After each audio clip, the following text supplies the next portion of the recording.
Alternator problem.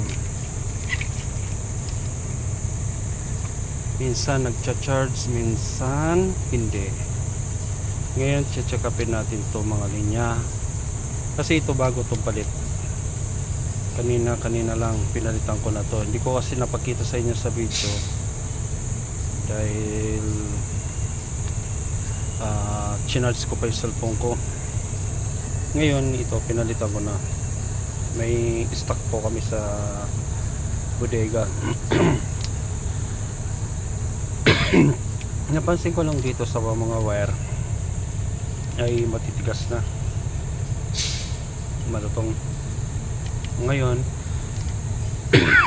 excuse, dahil katatapos na nagbiyahe, mayroon kaming pinalitan na bagong battery doon. Dalawang battery bago kasi nagkaroon siya ng problema.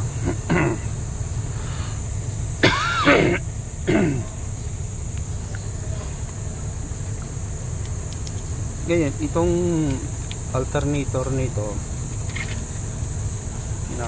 na pa-repair na namin kasi ito nung sakto pa nagkaroon ng problema yung mga alternator, kasi may reserve pa kami noon ay may mga sira na. Nasunog yung mga IC.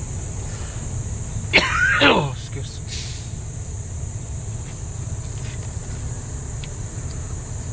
Dahil sa luma na itong truck,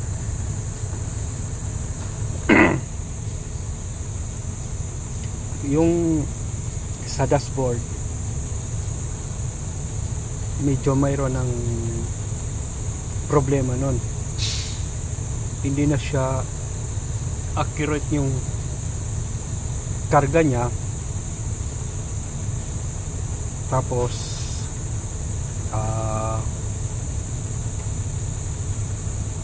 yung iba doon hindi na gumagana. Ang gumagana na lang doon sa dashboard niya ay yung hangin. Ngayon magagawa po ako ng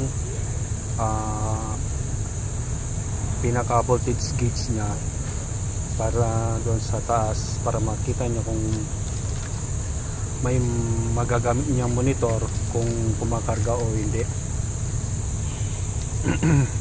Dahil kasi dito sa mga wire na ito ay hindi pa ito napa-repair. Yan. Yan mga yan.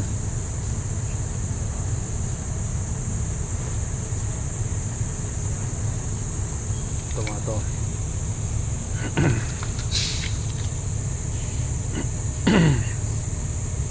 Ang karamihan kasi dito sa mga alternator, minsan kapag nagkaroon ng damage or hindi na talaga po pwede yung mga ang ginagawa na lang nire-rewind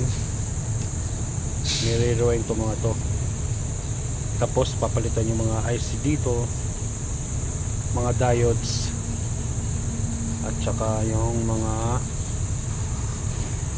stator nya. Dahil yun lang ang pinapalitan, pero same pa rin yung kanilang housing. Ngayon ito nagpapakuha pa kasi ako ng ampere gauge dun sa unit.